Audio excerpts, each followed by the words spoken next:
પાંડેસરા કૈલાસનગર સ્થિત એક ખાનગી હોસ્પિટલમાં ડોક્ટરને ચેમ્બરમાં ઘૂસી એક પછી એક 12 જેટલા તમાચા યુવકે મારી દેવાની ઘટનાથી હોબાળો મચી ગયો છે। સોશિયલ મીડિયા પર વાયરલ આ ઘટનામાં લોકો મિશ્ર પ્રતિસાદ આપી રહ્યા છે। જોકે ઘટનામાં પોલીસે ગુનો દાખલ કરી તમાચા મારનાર યુવકની ધરપકડ કરી છે।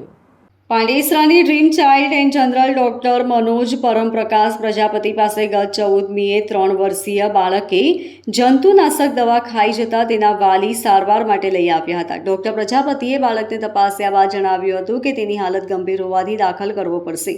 વધુ તબિયત લથડશે તો અન્ય હોસ્પિટલમાં પણ લઈ જવો પડશે। આ સાંભળ્યા પછી બાળકને લઈને વાલી હોસ્પિટલમાંથી જતા રહ્યા।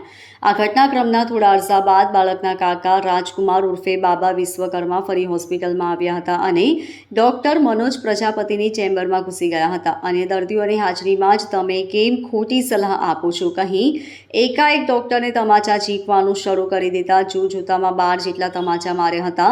અન્ય દર્દીઓ અને સ્ટાફની હાજરીમાં ગાળાગાળી કરી મારી નાખવાની ધમકી આપી હતી। આ બનાવ અંગે ડોક્ટર મનોજ પ્રજાપતિએ પાંડેસરા પોલીસ મથકમાં રાજકુમાર ઉર્ફે બાબા વિશ્વકર્મા વિરુદ્ધ ફરિયાદ નોંધાવી હતી।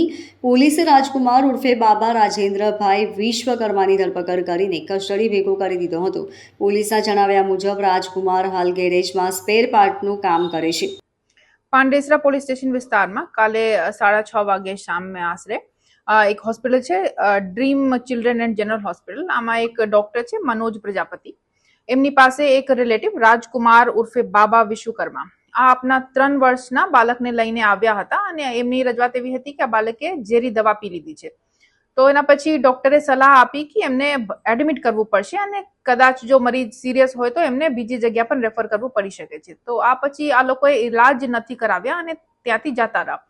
પછી થોડા સમય પછી વાપસ આવીને આ ડોક્ટરથી માથાકૂટ કરેલ કે તમને ખોટી સલાહ આપી છે અને એમને માર માર્યો। તો આ ઘટનાની જાણ થતાં જ પાંડેસરા પોલીસ સ્ટેશનમાં ફરિયાદ દાખલ કરી લીધી છે અને આરોપીને અટક કરવામાં આવ્યા છે અને આગળની કાર્યવાહી ચાલુ છે।